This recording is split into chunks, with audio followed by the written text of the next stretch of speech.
es verdad que los peajes terminan resultando un robo a mano armada prácticamente. Hay 64 peajes en todo el país y hay gente que por trasladarse diariamente de norte a sur de Lima capital termina pagando 34 soles al día. 34, señores, más de $10, el peaje más caro del mundo. Y con las pistas que tenemos, con las carreteras y con los problemas de seguridad a los que se enfrenta cada persona que tiene que transitar una arteria tan importante como la Panamericana Norte, como la Panamericana Sur. Ahí está, que muchos no quieren tener estos peajes por lo que representan, por lo que ya se sabe de Susana Villarán. Creo que si hacemos una encuesta, el 95%, si no es el 100%, va a estar de acuerdo. Pero ¿hasta qué punto, desde el aspecto legal, esto es viable? Porque puede ser también que al final esas empresas nos terminen demandando y terminemos pagando mucho más con nuestros impuestos de lo que nos cuesta cada vez que pasamos por una de estas garitas. Manuel Velarde ha sido alcalde de San Isidro y también postuló a la alcaldía de Lima.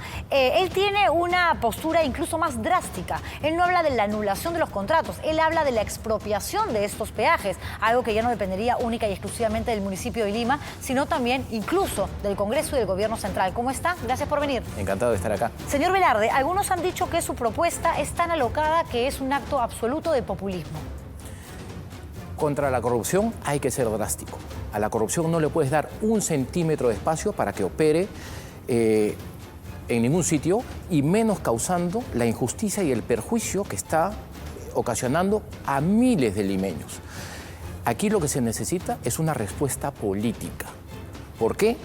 Porque, de hecho, los contratos y las salidas contractuales que se están analizando hoy por hoy también están contaminadas. Entonces, toda esa estructura contractual que incluye a los peajes, hoy día no da las garantías ni la confianza para poder utilizarlas para llegar a un buen término. Entonces, aquí lo que se necesita, y lo dije en la campaña, yo lo he dicho esto en junio del año pasado, aquí lo que se necesita es expropiar los peajes, porque eso es justamente una medida anticorrupción radical y que otra vez trata de restituir la equidad en algo que se ha perdido justamente por la corrupción. Usted dice que lo político prima sobre lo legal, pero lo legal es lo que le podría generar un forado enorme al municipio de Lima e incluso al gobierno, en caso, por supuesto, se lleve a cabo, se concrete la figura que usted plantea, que es la expropiación, donde el Ejecutivo tendría que entrar, evidentemente, a tallar. Esas empresas no se van a quedar tranquilas si se anula o los peajes son expropiados, porque ellos van a también tener una pérdida económica importante y esto va a terminar o en el Poder Judicial o en un arbitraje. Una expropiación es un acto de Estado y es un acto de Estado válido. Y ante la situación tan grave y que está generando tantos perjuicios al ciudadano de a pie, aquí lo que necesitamos, como digo, es una medida radical. Y sobre todo después de haber conocido cómo se elaboraron estos y se estructuraron estos contratos, después de las declaraciones de la exalcaldesa Villarán. Claro, sería bueno que la gente entienda cómo sucedió, por ejemplo, ¿no? Porque en el año 2009, en la gestión todavía de Luis Castañeda Locio, se firma el contrato de concesión con la empresa OAS, ¿ok? Y luego se extiende 10 años más cuando ingresa Susana Villarán. Y esto tiene que ver con la misma época, casualmente en medio de la campaña de no a la revocatoria, que esta adenda permite que el proyecto se amplíe más tiempo, que al final va a terminar, si esto no para, hasta el 2045. Ok, hasta ahí estamos de acuerdo. Pero también es importante decirle a la gente lo siguiente, que ni OAS ni Odebrecht ahora mismo son los encargados de estos peajes, que las dos empresas coimeras brasileñas vendieron sus acciones en su absoluta totalidad a dos empresas más. Estamos hablando, si no me equivoco, de una francesa y la otra, si no me equivoco, inglesa. A ver, el problema es el origen. De acuerdo, pero el problema es el origen. Entiendo, pero las empresas, estoy tratando de fungir de abogada del diablo, ¿no? A mí me molestan tantísimo como cualquier otro ciudadano estos peajes, pero digamos, trato de ser lo más justa para encontrar una intersección. Una expropiación no significa que no tengan acciones legales disponibles después. Es que eso las pueden tener. Es que las van a tener. Exactamente. Obvio. Entonces, pero el Estado va a tener que salir a defenderse y a decir cuál es su posición, por qué expropió un proyecto de estas características. Acá entonces, Rutas de Lima, por ejemplo, vendió el 57% de sus acciones a un fondo canadiense. Y cuando hablamos de OAS, tiene como accionista ahora el Total a un grupo francés que tiene el contrato hasta el año 2049. Estos franceses y estos canadienses bien podrían decir, a ver, todo perfecto con la lucha contra la corrupción en el Perú, todo bien con que quieran meter a la cárcel a todas aquellas personas que se habrían beneficiado con coimas de Odebrecht y de OAS, pero a nosotros nos vendieron esto y nosotros lo compramos con un convenio, con un contrato vigente. ¿Por qué nos vamos a ver? Mira, imaginemos un arbitraje internacional que sea iniciado por estas empresas. Yo me atrevería a decir que no conozco un árbitro internacional de prestigio que pueda avalar un contrato de esta naturaleza que sabemos, digamos, objetivamente, que fue una creación de la corrupción. A ver, hasta ahí uno puede decir sí, todo parece indicar que efectivamente esto fue un trueque de que yo te doy plata, te apoyo y tú más adelante esta licitación me la das a mí porque... Es más, okay, pero yo lo expropiaría, ¿no? Sí. Y no le daría ningún centavo de justiprecio.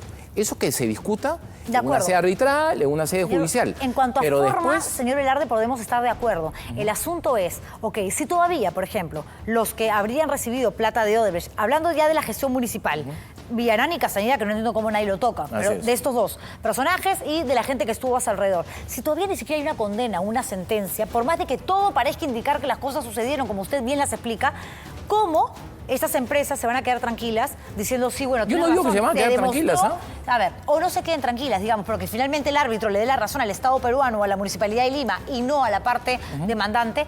A ver, ¿cómo es que ustedes dan por hecho de que efectivamente este peaje de Rutas de Lima y este de Línea Amarilla en estos contratos se llevaron a cabo de manera irregular en función a intereses corruptos, ilegales, sucios, bajos, si todavía no tienen las pruebas? Es más, los supuestos coimeados, los supuestos delincuentes, ni siquiera tienen una sentencia o una condena. Hay que evaluar esto, creo yo, digamos, desde la dimensión que abarca todo este escándalo Lavallato y Odebrecht. Hace 6 días ya conocemos exactamente qué es lo que está, cuál es el trasfondo que dieron origen a estos contratos y hasta ahora no se toma una decisión y todos los limeños siguen pagando los peajes, que todos sabemos que están vinculados a un origen corrupto. Entonces aquí lo que tiene que haber son acciones inmediatas. Si entramos por estos procedimientos, simplemente vamos a seguir pagando los peajes por 15 años. Y eso lo que tiene que es terminar ahora. Y por eso es que necesitamos una respuesta política a través de una expropiación sin pagar un centavo y que se inicien los procesos judiciales. Siempre van a haber derechos para iniciar un proceso judicial o uno arbitral. Y el Perú, como Estado unitario, tiene que salir a decir ¿qué es lo que motivó una expropiación de este tipo? Bueno, puede ser una expropiación o puede ser la revisión de los contratos. ¿No sería una alternativa, digamos, pero la base no es una base sólida. Aquí lo que hay es como que si el contrato no debió nunca existir. Porque si no hubiesen habido esta corrupción y esta coima, este proyecto no estaría ¿Qué pasa si vigente? Mañana me estoy tratando de poner, digamos, en todas las eventuales circunstancias que podrían generarse a raíz de esto? ¿Qué pasa si mañana se determina que efectivamente OAS y Odebrecht pagaron, que Susana Villarán y compañía se metieron un montón de plata en los bolsillos, que Castañeda al ocio pues también? No me llamaría la atención, la verdad, pero que fíjese usted, por lo menos en el caso de una de las empresas, no es que le dieron el proyecto, la obra, a cambio de plata. ¿Qué va a pasar? Mira, aquí ya tenemos declaraciones de las personas involucradas. Las declaraciones de Brasil, las declaraciones de la alcaldesa, la exalcaldesa Villarán, todo coincide. Estoy totalmente de acuerdo con usted. Entonces, el Estado no puede seguir manteniendo tapado el sol con un dedo. Estoy totalmente de acuerdo con usted, señor Velarde, pero es que tiene que haber una respuesta política. De acuerdo, pero no pasa solamente por declaraciones. Esa es la razón por la cual tenemos a todos bajo prisión preventiva y ninguno sentenciado y condenado. No, la prisión preventiva es una medida cautelar. De acuerdo, no podemos mezclar eso. Pero aquí sabemos... Esas pruebas, ya existirán esas pruebas. Hay que esperar los 4.000 folios de Barata, hay que esperar la documentación que mande Piñeiro de OAS, hay que esperar también a los colaboradores eficaces que ya bastante han hecho al punto que le pusieron contra la pared a Susana Villarán y la obligaron a aceptar algo que negó durante 5 años. Aquí hay personas que, como tú bien has dicho, para entrar y salir de su casa tienen que pagar. Y eso es completamente inviable. Y eso es el resultado de simplemente haber aceptado proyectos en base a corrupción y coimas. Y eso es lo que hay que revertir.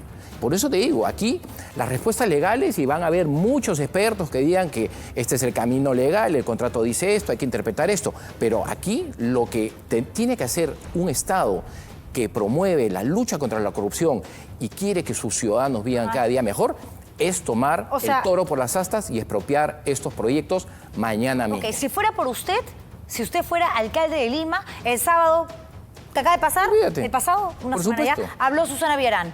El domingo sale el reportaje de los audios. El lunes mismo estaba llamando al presidente, estaría llamando al presidente de la República para organizar una medida de este tipo. Y eso es lo que no está haciendo el alcalde Muñoz. Recién el ayer, alcalde Muñoz no está liderando esto y no está tomando decisiones. Es más, ha pateado el tema una semana para revisar esto en su consejo y a puerta cerrada. ¿Qué esconde el alcalde Muñoz? ¿Qué tiene que esconder el alcalde Muñoz? ¿Qué cree usted que esconde? Eso es la pregunta que todos tenemos que hacernos y hay que hacérsela a él. ¿Por qué puerta cerrada? El lunes hay una sesión extraordinaria, ¿no? Por eso, pero claro, a puerta es recién cerrada. El lunes y es cierto, estamos hablando del alcalde de Lima que debería de ser el principal preocupado e interesado en solucionar este problema, por lo menos promover, encontrar algún tipo de salida. Y la salida en base a la transparencia, porque a puerta cerrada nadie sabe lo que va a pasar ahí. Entonces eso tiene que justamente abrirse las puertas a los medios de comunicación, a la población afectada, que tiene que ir y escuchar qué es lo que va a decir el alcalde Muñoz ahí y cuál es la solución. En el caso de Grañe Montero, que es esta empresa también cuestionada, ¿no?, que se iba a hacer cargo de la ejecución de los 4 o 5 kilómetros de la vía expresa que une a Chorrillos y San Juan de Miraflores. Claro, estamos hablando de un proyecto de un montón de plata, 200 millones de dólares.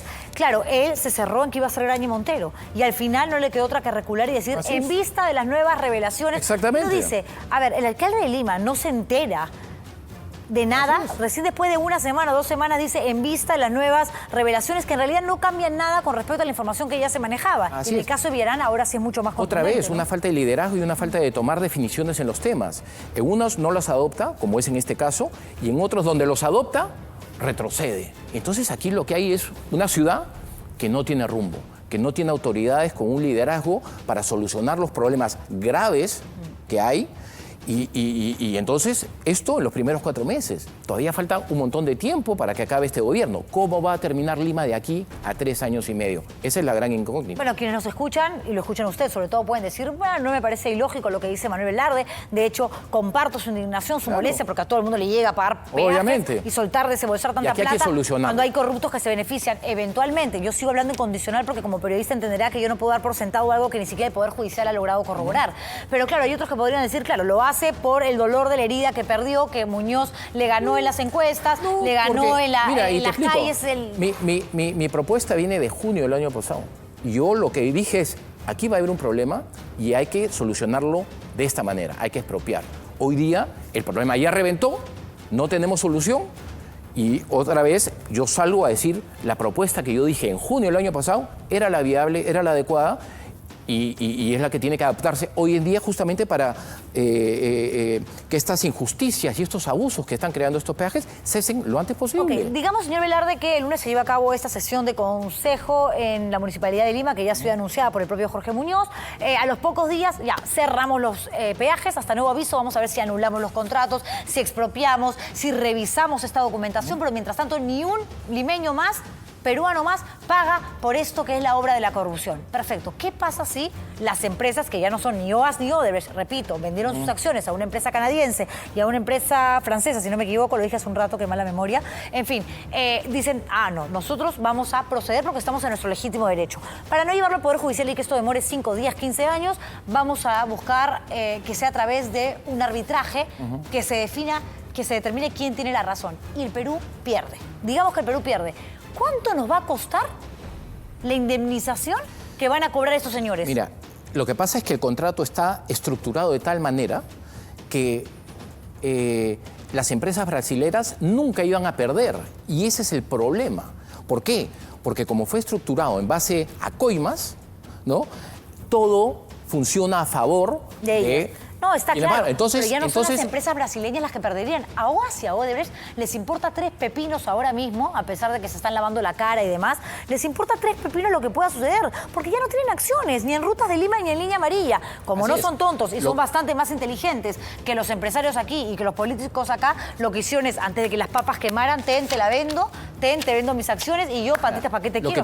Lo que pasa es que el Estado peruano tiene que tener una estrategia, y una estrategia que funcione ahora, mañana y pasado mañana, porque si simplemente tomo una medida para salir del paso y otra vez tratar de diluir el tema y patear la pelota un poco más allá, vamos a caer en eso y podríamos perder mucho dinero. Entonces aquí lo que tiene que haber es una estrategia integral con una mirada justamente política y no basándose en el contrato, porque en el contrato no te va a llevar a ningún lado. Pero lo ilegal tampoco. Pasar por encima de la norma, de la ley, tampoco. Digamos, un acto de Estado, una expropiación, no es un acto ilegal. Depende depende con qué lente lo mire. Porque para los empresarios que han comprado esas acciones y que han invertido, sí va a ser un acto absolutamente ilegal y lo van a llevar a arbitraje, pero siempre va a haber la posibilidad que nos lleguen a arbitraje, con contrato o sin contrato, claro, con expropiación o sin expropiación. Entonces aquí lo que hay que justamente es eliminar esta injusticia que digo que está sufriendo toda la población de Lima. Y aquí el alcalde tiene que liderar ese proceso, ir a buscar al presidente de la República, decir cuál es la situación. Que ya lo debió hacer hace rato, ¿eh? Y también en el Congreso, porque aquí lo que necesitamos es una ley del Congreso que permita esa expropiación, justamente para cumplir con los principios de legalidad. Bueno, en el Congreso hay tantos que ni siquiera pagan alimentos a sus hijos, van a pagar peaje. Pero esta es una... Eso se muestra su carnet del Parlamento nomás y también se la quieren llevar. Esta es una papa caliente que tiene que demostrar que el Estado, de manera unitaria e integral, lucha contra la corrupción y trata de aliviar justamente las cargas que se han generado indebidamente por estos contratos. Gracias, señor Velarde, por haber venido. No, Manuel Velarde, ex candidato a Lima y ex también alcalde de San Isidro, conversando con nosotros.